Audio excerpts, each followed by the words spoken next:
Assalamualaikum warahmatullahi wabarakatuh.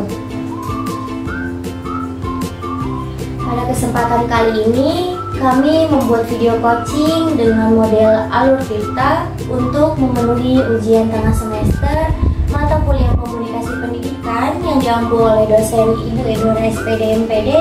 Perkenalkan, saya Eta Rosita sebagai coach dan ada dua rekan saya yaitu Inaya Safitri sebagai coach dan rekan terakhir saya ada Bulan Kurniati sebagai pengamat. Untuk mempersingkat waktu, marilah kita simak dengan seksama.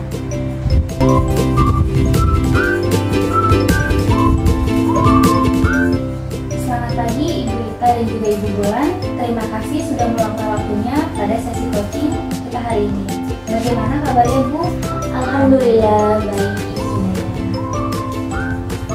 Apakah ada yang ingin disampaikan pada sesi coaching hari ini? Oke, mungkin ada sedikit masalah terkhususnya dalam meningkatkan kesadaran sosial siswa kelas 5 dalam literasi digital. Oke, baik, untuk tujuan coaching kita hari ini yaitu mungkin mengidentifikasi lebih lanjut tentang bagaimana cara Ibu dalam meningkatkan kesadaran sosial siswa dalam literasi digital ya Bu. Baik, selanjutnya bisakah Ibu ceritakan lebih detail terkait tentang tantangan yang Ibu hadapi dalam menghadapi perilaku siswa tersebut? Oke, di sini saya melihat peserta didik saya ini sangat aktif di media sosial, terkhususnya kelas 5. Tetapi mereka sering membagikan informasi tanpa memeriksa kebenarannya Bu. Beberapa minggu yang lalu ada kasus bullying online terhadap salah satu siswa karena foto yang dimanipulasi Bu. Saya merasa perlu mengajarkan mereka tidak hanya tentang teknologi, tetapi juga tentang tanggung jawab sosial dan menggunakan teknologi tersebut. Baik, untuk kasus tersebut apakah Ibu telah berupaya untuk mengatasinya? Saya sudah memberikan ceramah tentang bahaya berita palsu dan cyberbullying. Tetapi sepertinya pendekatan ini kurang efektif Bu. Siswa hanya mendengarkan tetapi tidak benar-benar memahami dampak sosial dari perilaku online mereka masing-masing Bu.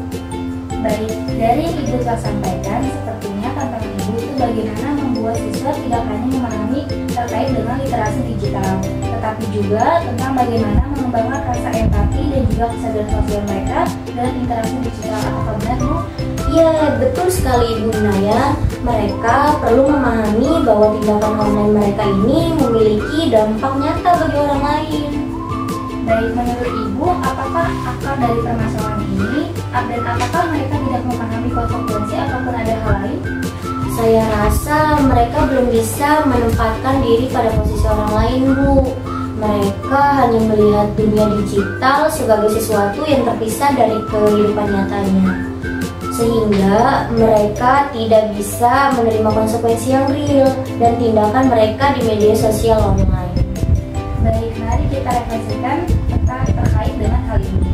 Jika tujuan Ibu adalah meningkatkan kesadaran tentang sosial dan literasi digital, baiknya pendekatan apa yang mungkin lebih efektif dari hanya sekedar terkait dengan ceramah? Mungkin mereka perlu pengalaman yang lebih nyata atau sesuatu yang membuat mereka benar-benar merasakan dampak dari perilaku digital tersebut Bu. Ide yang sangat bagus Bu. Lalu bagaimana dengan pembelajaran berbasis kasus ataupun simulasi yang melibatkan pengalaman emosional? Ya, saya menggunakan studi kasus nyata atau mungkin bermain peran, di mana siswa dapat merasakan bagaimana menjadi korban cyberbullying atau penyebar informasi palsu Bu. Berdasarkan preferensi kita, mari kita rancang beberapa tindakan yang konkret yang bisa diimplementasikan oleh Ibu. Lalu, untuk pertama, langkah apa yang akan Ibu ambil? Saya berpikir untuk merancang sesi bermain peran Bu, di mana sebagian siswa ini akan mengalami dampak negatif dari perilaku online, seperti menjadi subjek berita palsu. Kemudian saya akan memfasilitasi diskusi tentang perasaan mereka dan bagaimana hal itu mempengaruhi hubungan sosial mereka Bu. Bagus sekali Bu Ita. Lalu apakah ada langkah lagi selain hal tersebut? Saya juga akan mengundang seorang korban cyberbullying mungkin Bu untuk berbagi pengalaman pribadinya di kelas nanti, dan mungkin membuat proyek kelompok di mana siswa harus menciptakan kampanye literasi digital yang berfokus pada kesadaran sosial. Baik, setelah Ibu menerapkan strategi tersebut, lalu bagaimana Ibu akan mengukur keberhasilannya? Oke, mungkin saya akan memantau perilaku online siswa.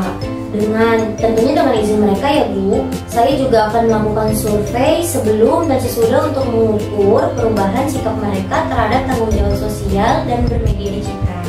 Dan saya akan mencatat apakah insiden cyberbullying atau berita palsu ini berkurang atau justru makin bertambah di kelas saya.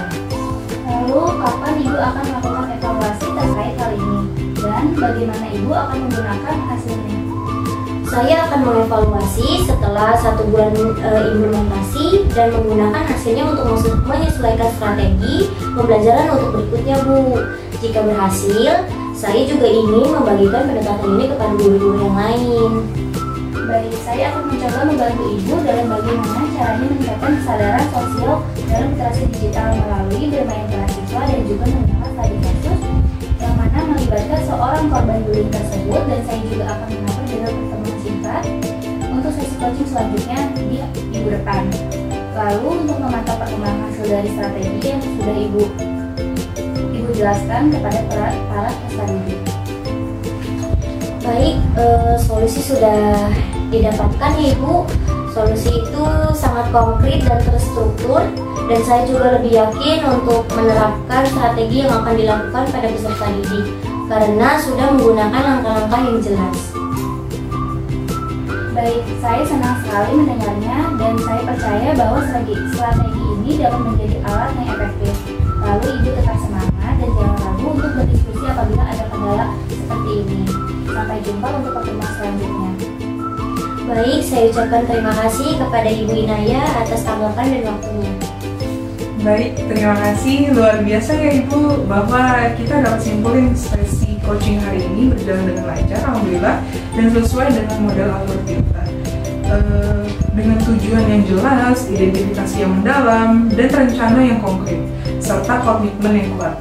Terima kasih kepada Ibu Inaya dan Ibu Ita, sangat inspiratif, dan semoga rencana dan komitmennya dapat berjalan dengan baik, bisa menjadi contoh praktik bagi yang lainnya. Sampailah kita di penghujung acara sesi. Pada hari ini mohon maaf apabila ada kesalahan kata dalam penyampaian materi, dan semoga ilmu yang kita bagikan dapat bermanfaat bagi kita semua. Terima kasih Ibu.